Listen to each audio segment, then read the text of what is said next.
السلام علیکم ورحمۃ اللہ وبرکاتہ۔ الحمدللہ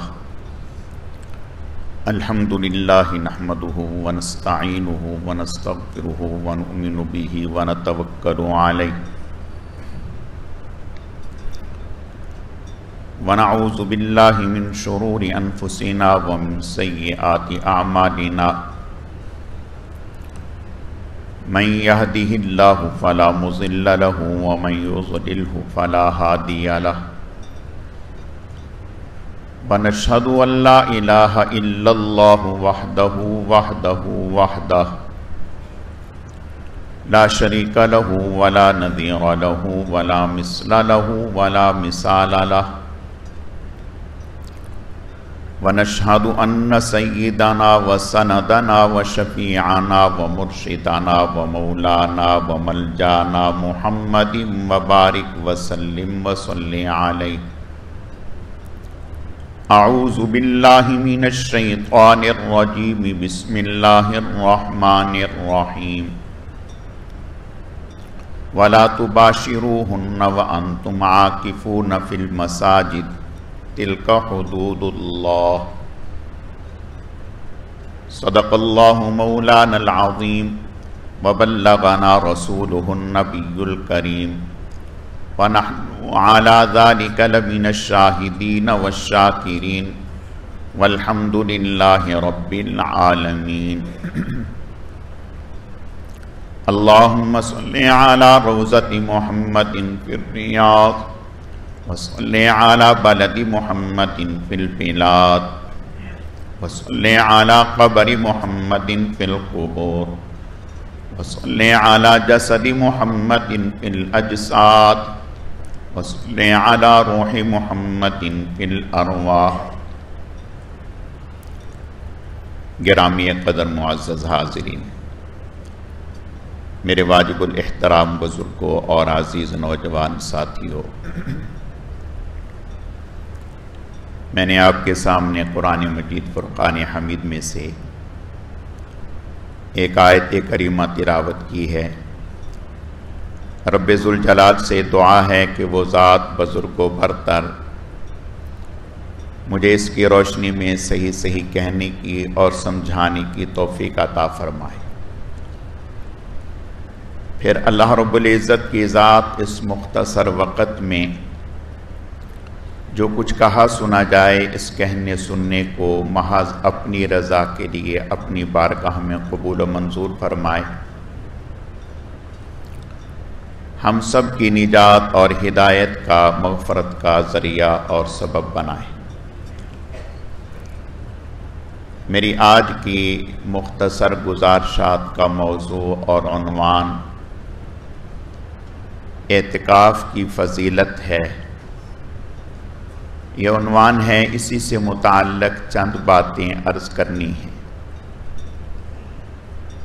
اللہ رب العزت صحیح صحیح کہنے کی، سمجھانے کی، سمجھنے کی، عمل کرنے کی توفیق عطا فرمائے۔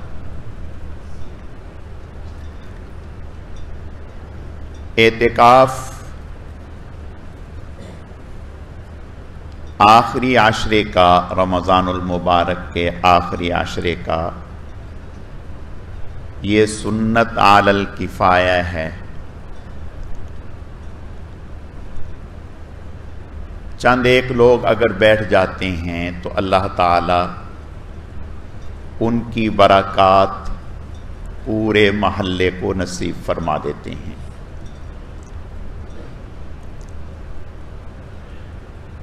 اعتکاف کے معنی ہیں 10 دن کے لیے اپنے آپ کو اللہ کے حوالے کر دینا۔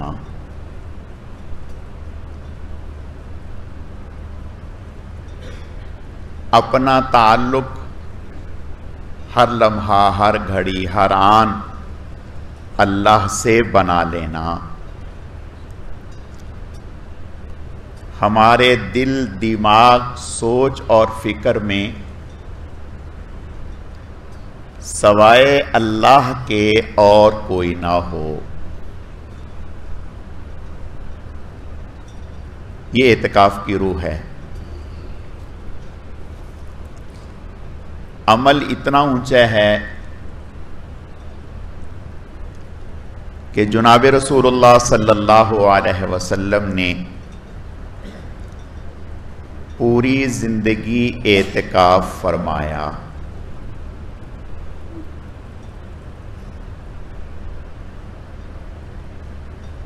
یہاں ایک بات سمجھ لیں، آپ صلی اللہ علیہ وسلم کا کون سا لمحہ ایسا تھا کہ جب اللہ سے تعلق نہیں تھا؟ آپ تو ہر لمحہ، ہر گھڑی، ہر آن اللہ کی طرف متوجہ رہتے تھے، اور رحمت الہیہ، تجلیات الہیہ آپ پر برستی رہتی تھیں، اور ابھی بھی برس رہی ہیں، ہمیشہ برستی رہیں گی۔ جب تک آپ بقید حیات رہے، جہاں بھی ہوتے اللہ کی رحمتیں آپ پر برستی۔ اب جناب رسول اللہ صلی اللہ علیہ وسلم کے روضہ اطہر پر اللہ تعالی کی رحمتیں برس رہی ہیں، انوارات برس رہی ہیں۔ تو میں عرض یہ کرنا چاہتا ہوں کہ رسول اللہ صلی اللہ علیہ وسلم جو ہر وقت تعلق مع اللہ میں جڑے ہوئے تھے، آخر کون سی ایسی وجہ ہے کہ آپ صلی اللہ علیہ وسلم نے اپنے اسفار موقوف کر دیے، ساری سرگرمیاں موقوف کر دیں؟ صاحبزادی جن سے اتنا پیار تھا کہ دن میں 1 دفعہ 2 دفعہ ضرور ان کے ہاں تشریف لے جاتے، ان کے ہاں جانا موقوف کر دیا۔ آپ کے حجرے میں اور مسجد میں فرق ہی کتنا ہے؟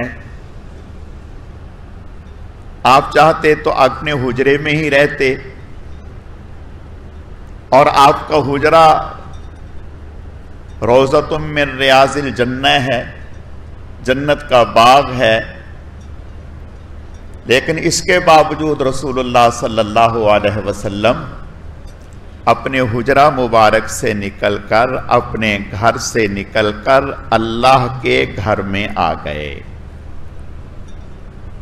اللہ کے گھر میں آ گئے، اور پھر اللہ کی طرف ایسا متوجہ ہوئے، حضرت عائشہ صدیقہ رضی اللہ تعالی عنہ فرماتی ہیں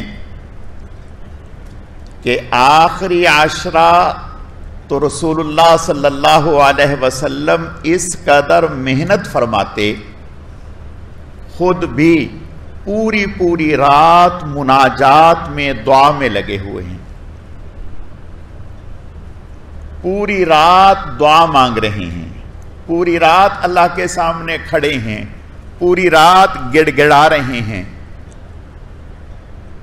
غور تو کریں، آپ کی دعائیں کس کے لیے تھیں؟ آپ کے لیے تو اللہ نے قرآن میں یہ فرما دیا، لِيَغْفِرَ لَكَ اللَّهُ مَا تَقَدَّمَ مِن ذَنبِكَ وَمَا تَأَخَّرَ، کہ آپ کے اگلے پچھلے اگر کوئی بھول چوک ہے بھی تو اللہ نے سب معاف کر دیا۔ آپ تو سید المعصومین ہیں، پھر آپ کا رونا کس کے لیے؟ آپ کی گریہ ازاری کس کے لیے؟ آپ کے لمبے لمبے سجدے کس کے لیے؟ آپ کی لمبی لمبی دعائیں کس کے لیے؟ آپ کا پوری رات اللہ کے سامنے گڑ گڑانا کس کے لیے؟ اور صرف خود ہی نہیں، اپنی ازواج سے بھی فرماتے کہ یہ راتیں سونے کی نہیں، یہ راتیں تو کمانے کی ہیں۔ اصحاب سے بھی فرماتے کہ یہ راتیں کمانے کی ہیں، یہ راتیں محنت کی ہیں، اور خود بھی محنت فرماتے. اور جس سال جناب رسول اللہ صلی اللہ علیہ وسلم کا وصال ہونا تھا، آپ صلی اللہ علیہ وسلم کو پہلے ہی اندازہ ہو گیا تھا اللہ تعالیٰ کی طرف سے کہ شاید یہ میرا آخری رمضان ہے. اس سال آپ صلی اللہ علیہ وسلم نے 20 یوم کا اعتکاف فرمایا. 20 یوم کا اعتکاف فرمایا. تو میرے عزیزو، اس سے اونچا عمل کوئی نہیں. آپ صلی اللہ علیہ وسلم کبھی کبھی کوئی کام کرنے لگتے تو صحابہ کہتے کہ یا رسول اللہ صلی اللہ علیہ وسلم آپ چھوڑ دیں، ہم یہ کر لیتے ہیں. آپ فرماتے نہ تو طاقت آپ میں مجھ سے زیادہ ہے اور نہ نیکی کا شوق اور جذبہ آپ مجھ سے زیادہ رکھتے ہیں. میں نیکی کا شوق اور جذبہ آپ سے زیادہ رکھتا ہوں. تو رسول اللہ صلی اللہ علیہ وسلم اس آخری عشرے میں ساری مصروفیات ترک کر کے مسجد میں آ کر کے اللہ کی طرف متوجہ ہو جاتے اور فرماتے کہ یہ رات جس سے یہ رات چلی گئی لیلۃ القدر کی رات، انا انزلناہ فی لیلۃ القدر لیلۃ القدر خیر من الف شہر، فرمایا اسے ساری بھلائی ہی چلی گئی، کچھ نہیں بچا. جس سے لیلۃ القدر چلی گئی اس سے کچھ نہیں بچا. اور معتکف تو ہی اللہ کے در پر گیا ہے، اس کا تو اس کے علاوہ کام ہی کوئی نہیں ہے. اس نے تو اپنے آپ کو اللہ کے لیے اور اللہ کے گھر کے لیے فارغ کر دیا، سب کو چھوڑ چھاڑ دیا. اور جناب رسول اللہ صلی اللہ علیہ وسلم نے ارشاد فرمایا معتکف کو اعتکاف پر اللہ تعالیٰ 2 حج اور 2 عمروں کا اجر و ثواب عطا فرماتے ہیں. معتکف کو اعتکاف پر اللہ تعالیٰ 2 حج اور 2 عمروں کا اجر و ثواب عطا فرماتے ہیں. اور صرف یہی نہیں بلکہ آپ صلی اللہ علیہ وسلم نے ارشاد فرمایا کہ اگر کوئی مجاہد سرحد پر پہرا دیتا ہے، سرحد پر پہرا دیتا ہے، ایک رات پہرا دے دیا، بہت آگے کی بات ہے، ایک رات،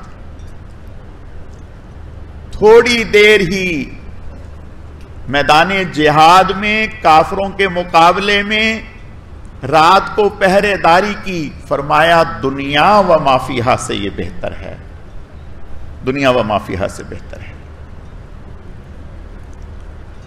اور جو 40 دن پہرا دے اس کا اجر و ثواب کیا ہوگا؟ علماء نے لکھا کہ جو معتکف اعتکاف میں بیٹھتا ہے اللہ تعالیٰ اس کو وہی اجر و ثواب عطا فرماتے ہیں جو مجاہد کو سرحد پر 40 راتیں پہرا دینے پر اجر و ثواب عطا فرماتے ہیں. جو 40 راتیں مجاہد کو سرحد پر پہرا دینے پر اجر و ثواب اللہ عطا فرماتے ہیں، وہی اجر و ثواب رب کریم اس معتکف کو عطا فرماتے ہیں. میرے عزیزو، یہ کوئی معمولی بات ہے؟ ہم کہتے ہیں کہ اگر کسی کو منانا ہے تو اس کے گھر پر پہنچ جاؤ اور جا کر کے ڈیرا ڈال دو اور درخواست کرو کہ بھئی جب تک آپ نہیں مانیں گے میں یہاں سے ہلوں گا نہیں، اور میں ہاتھ جوڑ کے معافی مانگتا ہوں، جو مجھ سے ہوا معاف کر دیں، جو مجھ سے ہوا معاف کر دیں۔ تو ایک عام انسان بھی اگر آپ اس کے دروازے پر چلے جائیں اور اس سے معافی مانگ لیں اور کہیں کہ میں یہاں سے ہٹوں گا نہیں،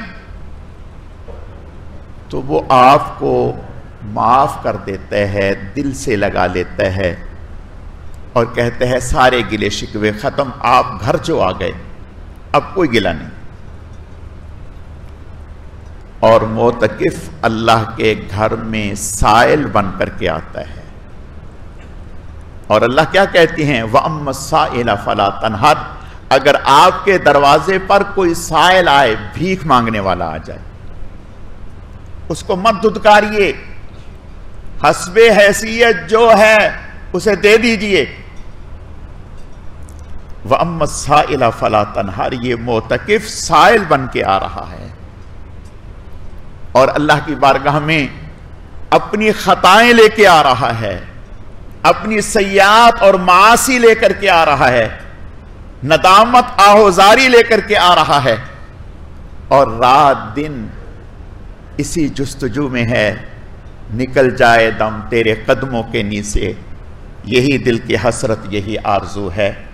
اے اللہ، بس آپ کو پانے کے لیے، آپ کی رضا کو پانے کے لیے اور آپ سے معافی کا طلبگار ہو کر کے یا اللہ پاک میں آپ کے دروازے پر آ گیا ہوں۔ اور اللہ تعالیٰ تو بہت کریم ہیں۔ قرآن پاک میں آتا ہے، اللہ فرماتے ہیں وَقَالَ رَبُّكُمُ ادْعُونِي أَسْتَجِبْ لَكُمْ، آپ مجھ سے دعا کریں، میں آپ کی دعا کو قبول کروں گا۔ فرمایا جو اللہ سے دعا کرتا ہے اللہ اس کی دعا کو قبول فرما لیتے ہیں۔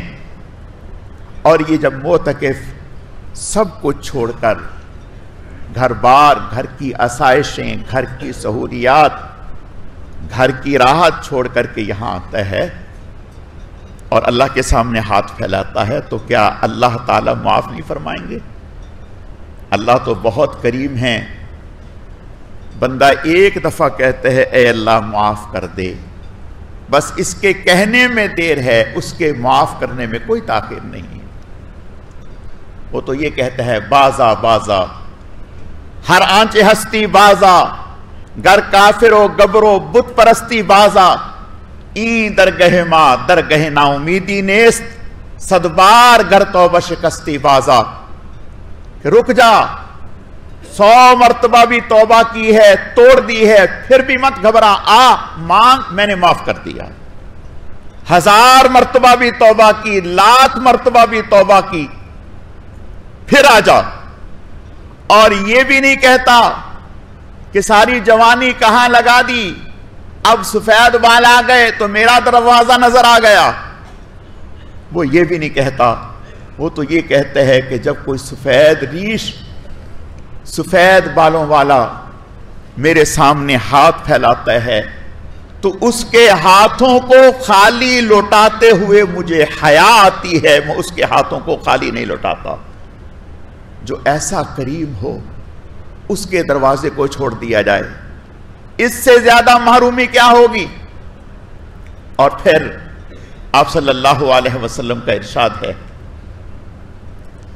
فرمایا کہ جو آدمی مسجد میں رکا ہوا ہے، نماز کا انتظار کر رہا ہے، فرضوں کا انتظار کر رہا ہے اور رکا ہوا ہے اور کوئی کام نہیں ہے نماز کے انتظار میں، آپ صلی اللہ علیہ وسلم نے ارشاد فرمایا جب تک وہ نماز کے انتظار میں ٹھہرا ہوا ہے، رب کریم کے فرشتے اس کے لیے وہی اجر و ثواب، انعامات و برکات لکھ رہے ہیں جو فرض نماز کی ادائیگی پر ملتا ہے۔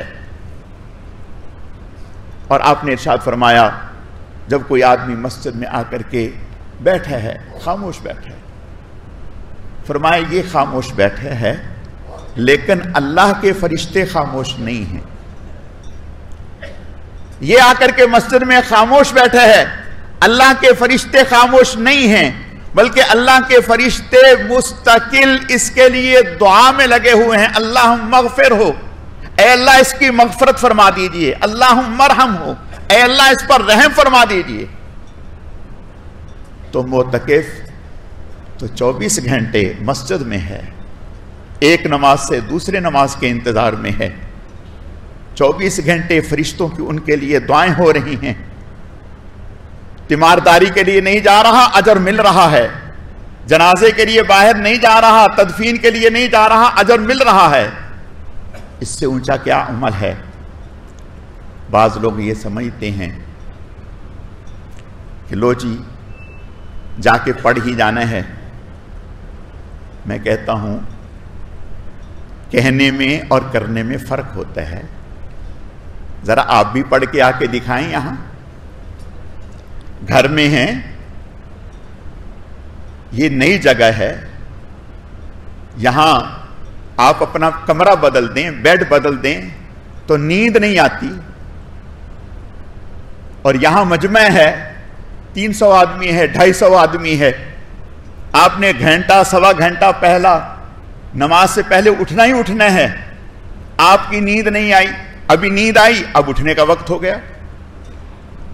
پھر اپنی مسجد ہے، نماز کے بعد تک پون گھنٹہ تک ایک مجمع رہتا ہے، پھر نہیں، پھر رات کو ہے تو پھر معمولات ہیں، عصر کے بعد ہیں تو پھر معمولات ہیں، گھر میں جب چاہے سو جائیں، آپ جماعت سے 5 منٹ پہلے آ جائیں، کوئی آپ کو کچھ کہنے والا نہیں ہے، آپ کو دوسرے وقت میں نیند نہیں ہے، آپ دوسرے وقت میں سو جائیں۔ یہاں تو سونا بھی اپنی مرضی سے نہیں ہے، ایک نظام کے تحت چلنا ہے، جو وقت نظام میں سونے کا ہے اس میں نیند آ گئی تو بہت اچھا، نہیں آئی تو اب بیٹھے ہیں۔ واش روم، ہم اپنی مرضی کا واش روم نہ ہو تو طبیعت نہیں چاہتی، یہاں اتنا بڑا مجمع ہے، صفائی ہے، ستھرائی ہے، نہیں ہے، آپ نے جانا ہے، یہ پابندی ہے، یہ پابندی ہے۔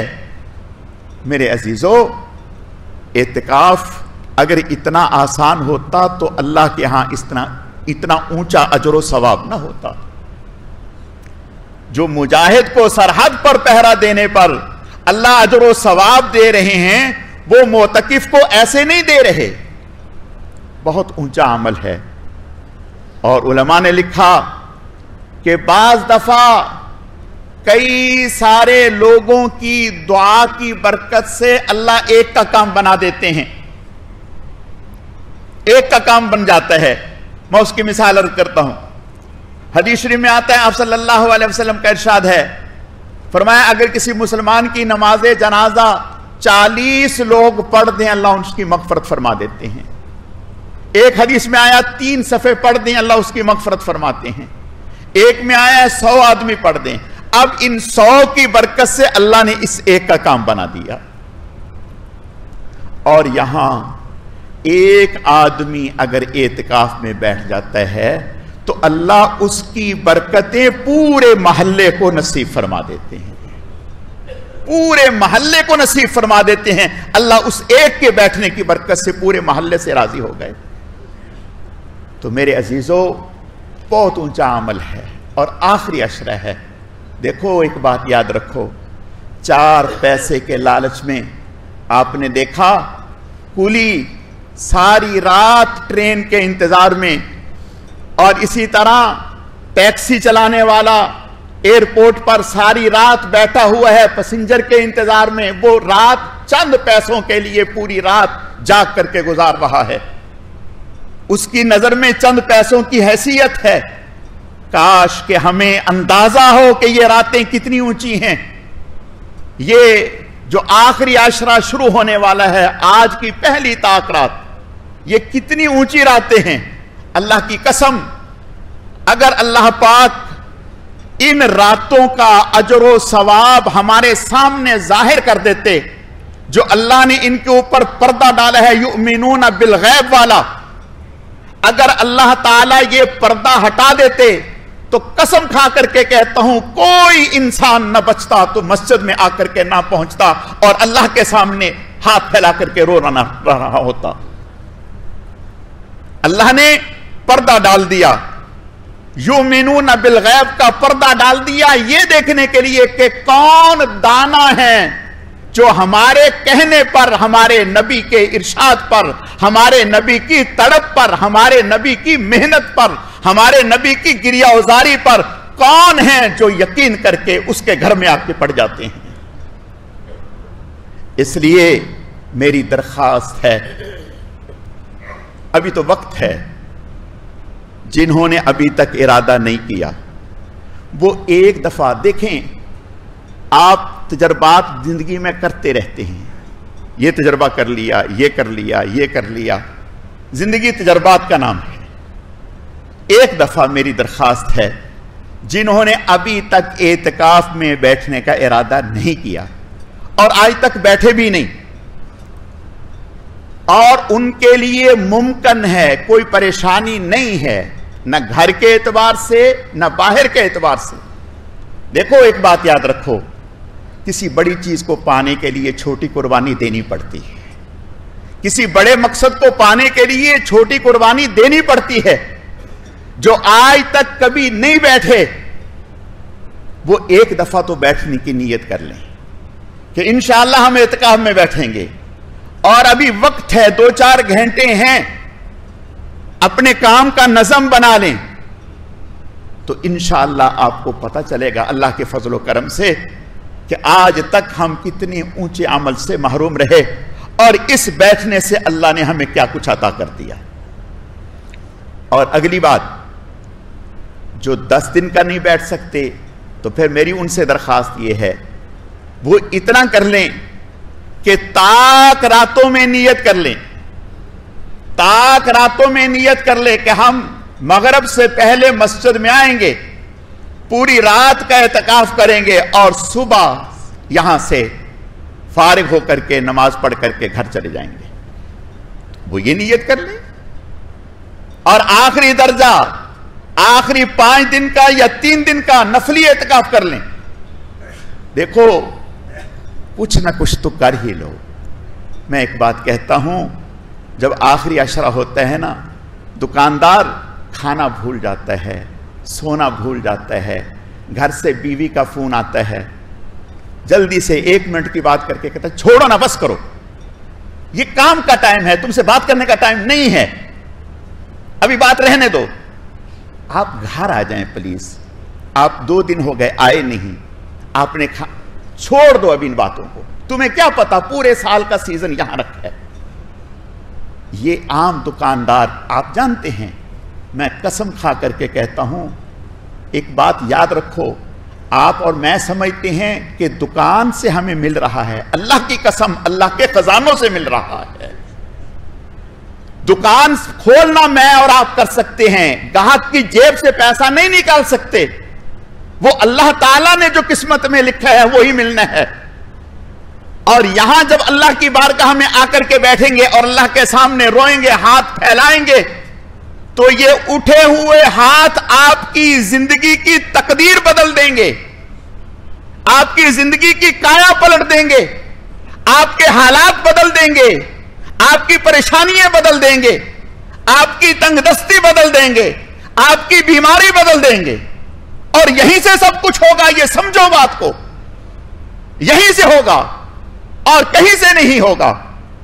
اس لیے میری درخواست ہے، یہ جتنا بھی بڑا مجمع ہے سب نیت کریں، سب دیکھیں، نیت تو کر ہی لیں، اے اللہ ہم نیت کرتے ہیں، ہم ارادہ کرتے ہیں، ہم گھر میں جا کر کے ضرور بات کریں گے، وہاں آفس میں درخواست دیں گے، یا اللہ ہم پوری کوشش کریں گے۔ آخری درجہ یہ ہے کہ ہم تاک راتوں میں پوری رات کا اعتکاف کریں گے، اس سے بھی آخری درجہ یہ ہے کہ ہم آخری 3 دن کا اعتکاف کریں گے انشاءاللہ، جس سے دیکھو جتنا گڑ ڈالو گے اتنا میٹھا ہے، جتنا گڑ ڈالو گے اتنا میٹھا ہے، جتنی محنت کرو گے اتنا پاؤ گے۔ اللہ تعالیٰ مجھے آپ کو ان دنوں کی قدر و منزلت کو پہچاننے کی توفیق عطا فرمائے۔